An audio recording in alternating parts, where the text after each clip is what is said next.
Pasal selanjutnya tentang cara menyucikan ketiga macam najis yang sudah dijelaskan tadi.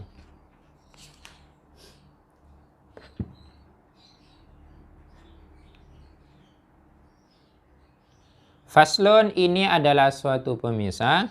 Al-mughalladatu, adapun najis mughalladah. Tathuru, ialah bisa suci apa najis mughalladah bisa salatin dengan 3 kali basuhan. Maaf, bisa salatin dengan 7 ya, dengan 7 kali basuhan. Ba'da izalati ainiha, setelah menghilangkan zat najisnya itu. Ihdahunna, adapun salah satu dari yang 7 basuhan itu, biturabin, ialah menggunakan debu. Airnya dicampuri debu. Jadi cara menyucikan najis mughalladah, contohnya ini najis mughalladah. Ada di sini. Ini harus dibersihkan dulu. Zatnya dibuang dulu. Nah, dibuang dulu. Tinggal tempatnya di sini. Nah, tempatnya ini disiram dengan air sebanyak 7 kali. 1, 2, 3, 4, 5, 6, 7 lah. Salah satu dari 7 basuhan itu dicampuri debu. Airnya itu dicampuri debu. Debu dimasukkan, kemudian diaduk, disiramkan. Itu. Mau ditaruh di mana basuhan yang dicampuri debu? Di awal boleh, di tengah boleh, di akhir juga boleh. Tapi kalau hemat saya, lebih enak di awal. Kenapa? Kalau ditaruh di akhir, maka tempatnya itu akan berlumuran debu sisanya ketika kering. Tapi kalau ditaruh di awal, disirami yang berdebu, bercampur debu, kemudian setelah itu kan sudah disiram air biasa, bersih. Najisnya bersih, juga bersih dari debu. Itu.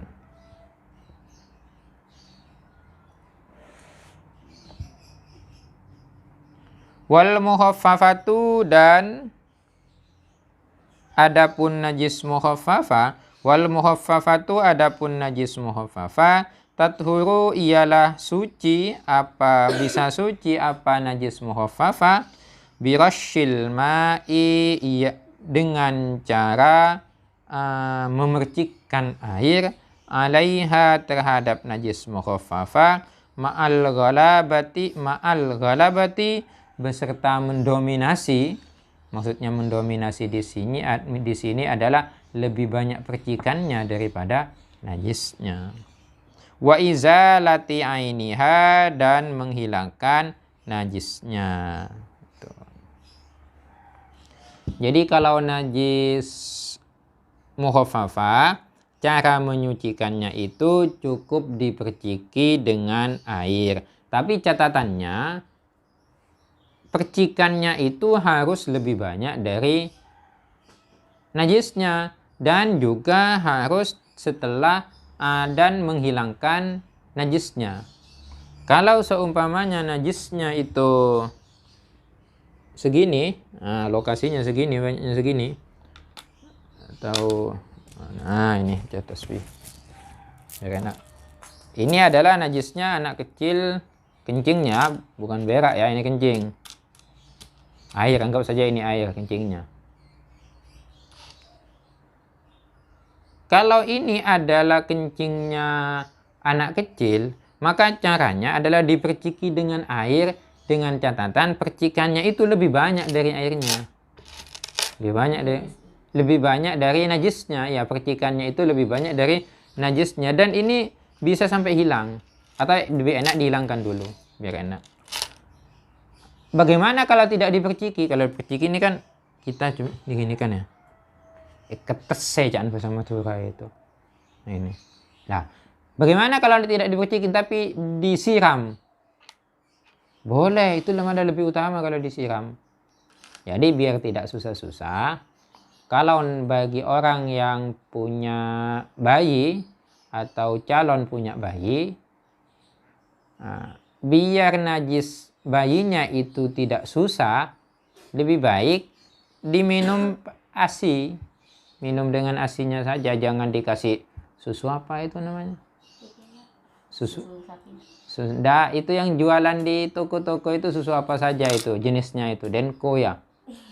Ada Denko, ada SGM, ada ya susu toko itu. Jangan dikasih susu toko. Susu toko itu kan banyakannya terbuat dari sapi ya. Banyakannya juga terbuat dari susu sapi. Diambil dari susu sapi maksudnya. Nah, kalau anaknya itu diminumi susu sapi, khawatir nanti ketika sudah dewasa lebih mirip dengan sapi nanti. Dari kecil dikonsumsikan susunya sapi. Lebih baik dikonsumsikan susunya ibunya sendiri dengan konsumsi ASI. Katanya itu mengkonsumsi ASI itu lebih baik daripada mengkonsumsi susu sapi. Sebenarnya kalau dilihat lebih baiknya memang lebih baik dari beberapa sudut pandang. Kalau dilihat dari aspek perekonomian itu juga lebih baik. Karena kalau susu ASI itu kan tidak perlu beli. Jadi enak. Suaminya itu tak pati punya ambil nama kalau rose.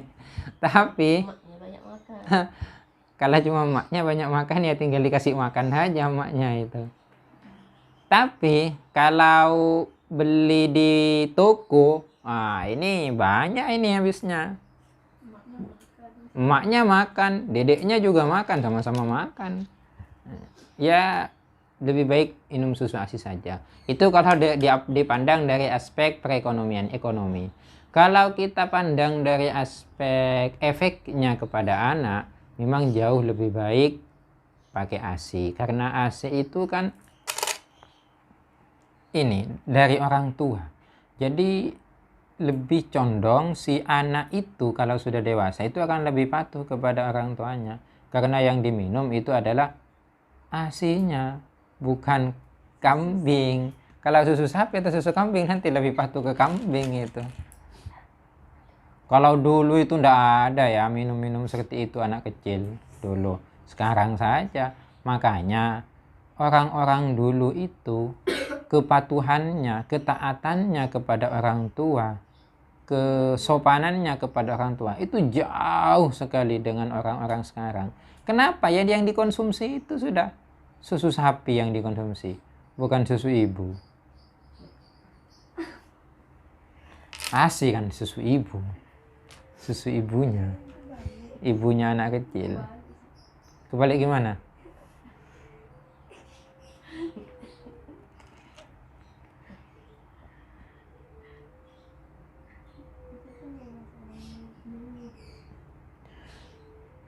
Itu tentang najis mukhaffafah. Wal mutawassitatu, adapun najis mutawassito tangkosimu ialah terbagi apa najis mutawassito ala kismaini atas dua macam. Najis mutawassito itu ada dua macam. Ainiyatin berupa najis ainiyah, hukmiyatin dan najis hukmiyah. Ini kenapa dibaca ainiyatin kok tidak dibaca ainiyatan? Kenapa? Karena kismaini itu karena menjadi badal dari kismaini. Kismaini itu i'rabnya jer. Kismaini jernya dengan apa milih? Dengan ya, karena isim tasniyah. Kita besok. Al-ainiyatu, adapun najis ainiyah, allati najis ainiyah laha yang ialah bagi allati launun adapun warna, warihun dan aroma, wa ta'mun dan rasa. Fala budda, maka harus min izalati launiha, dari menghilangkan warnanya, warihiha dan aromanya, wa ta'miha dan rasanya. Jadi cara menyucikan najis ainiyah itu adalah rasa, warna, dan aroma itu harus hilang semuanya. Contohnya saja ini ya. Ini kotoran di sini. Dibersihkan, saya dibersihkan bersih. Tapi ketika dicium, kok masih bau. Nah itu harus dihilangkan juga baunya. Atau dijilat. Nah, dijilat. Ada rasa, kok rasanya ada asin-asinnya. Wong biasanya bangku kayu ini tidak asin. Oh, ini ada asin-asinnya. Oh berarti ini adalah najis. Ada najisnya masih. Itu harus dihilangkan dulu. Kalau tidak dihilangkan ya tidak suci. Dihilangkan semuanya, bersihkan, dihilangkan sampai bersih, benar-benar bersih. Baru. Itu kalau najis ainiyah. Kalau najis hukmiyah wal hukmiyatu, adapun najis hukmiyah, allati najis hukmiyah la launa wala riha wala ta'ma, adalah najis yang tidak memiliki warnanya, tidak ada, aromanya tidak ada, dan juga rasanya tidak ada. Tidak ada semuanya. Bagaimana cara menyucikannya? Yakfika jariyul ma'i alaiha. Yakfika cukup kepadamu jariyul ma'i, apa mengalirkan air, alaiha terhadap najis hukmiyah. Kalau ini najis sudah hilang semuanya, cuma kita ingat dulu di sini ada keleknya ayam. Sekarang sudah bersih. Dicium tidak bau. Dijilat tidak ada rasa asin, rasa manis, dan rasa-rasa yang lain tidak ada. Tapi ini kita ingat, ini belum saya sucikan ini. Gimana caranya? Gampang, langsung ke kamar mandi, ngambil air, disiram suara 1 kali. Udah, suci itu sudah. Jadi cukup dengan disiram saja. Nah, ini perbedaannya yang sudah dijelaskan di awal. Kenapa dikatakan najis mughalladha? Kenapa dikatakan najis mutawassito? Kenapa dikatakan najis mukhaffafa? Ya, sesuai dengan namanya. Mughalladha itu berat. Kenapa berat? Karena menyucikannya sampai 7 kali dan salah satunya menggunakan debu. Kenapa ringan? Mukhaffafa. Kenapa najisnya anak kecil, kencingnya anak kecil itu kok ringan, kok mukhaffafa? Karena cara menyucikannya gampang. Cukup diperciki air atau cukup disirami air, sudah suci. Terus mutawassito, sisanya dari itu. Kenapa kok mutawassito, kok sedang-sedang saja najisnya? Karena susah ya tidak susah, gampang ya tidak gampang. Itu gimana? Ya standar saja.